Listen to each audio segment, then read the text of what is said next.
Efisiensi anggaran yang telah diteken Presiden Prabowo Subianto diharapkan mampu dirasakan manfaatnya oleh masyarakat. Namun nyatanya beragam pendapat dan kekhawatiran muncul terkait dampak dari kebijakan ini. Presiden Prabowo Subianto telah menaikkan instruksi Presiden nomor 1 tahun 2025 tentang efisiensi belanja dalam pelaksanaan APBN dan APBD tahun 2025.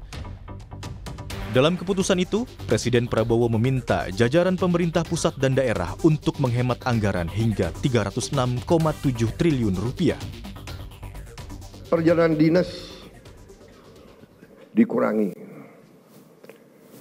potong setengah. Dengan setengah kita bisa menghemat 20 triliun lebih. Kalau kita hitung 20 triliun, berapa puluh ribu sekolah, gedung sekolah bisa kita perbaiki.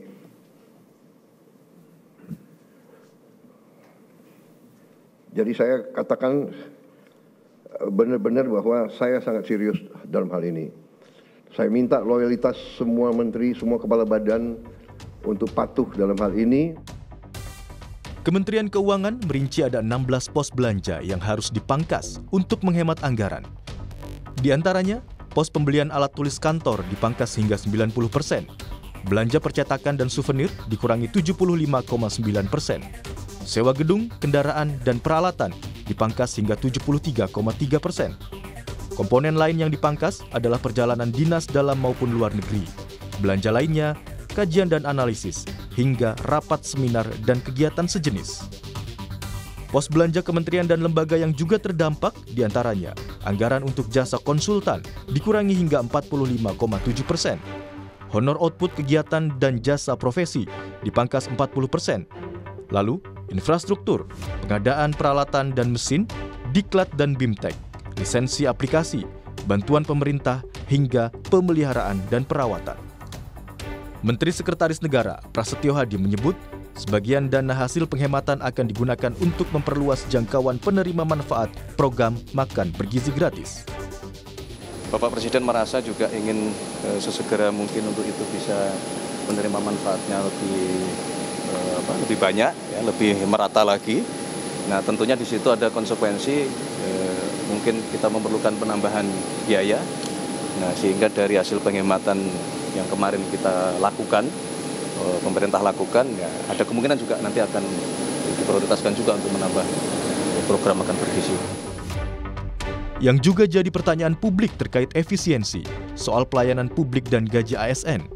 Istana memastikan pemerintah akan membayarkan gaji ke-13 dan ke-14 bagi aparatur sipil negara. Serta pemerintah tak akan memotong anggaran terkait pelayanan publik hingga bantuan sosial. Ibu Menteri Keuangan sudah ngasih pernyataan kan, dan efisiensi yang disampaikan oleh Presiden itu kan tidak termasuk belanja pegawai, ya. Buat gaji pegawai itu kan bukan bagian yang diefisienkan. Jadi gaji ke-13 sama THR itu merupakan hak dari para pegawai negeri dan itu akan dibayarkan. Menteri Keuangan kan sudah juga memberikan pernyataan soal itu.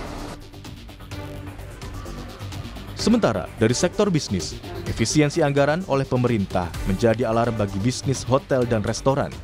Ketua Persatuan Hotel dan Restoran Indonesia, PHRI Sulawesi Selatan, memprediksi akan terjadi penurunan okupansi dan event yang berdampak pada menurunnya pendapatan hotel.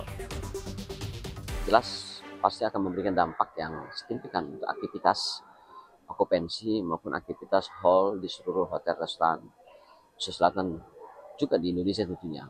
Ketika okupansi melemah, ketika event melemah, pasti juga permintaan daripada hasil tani, hasil nelayan, peternak akan berkurang.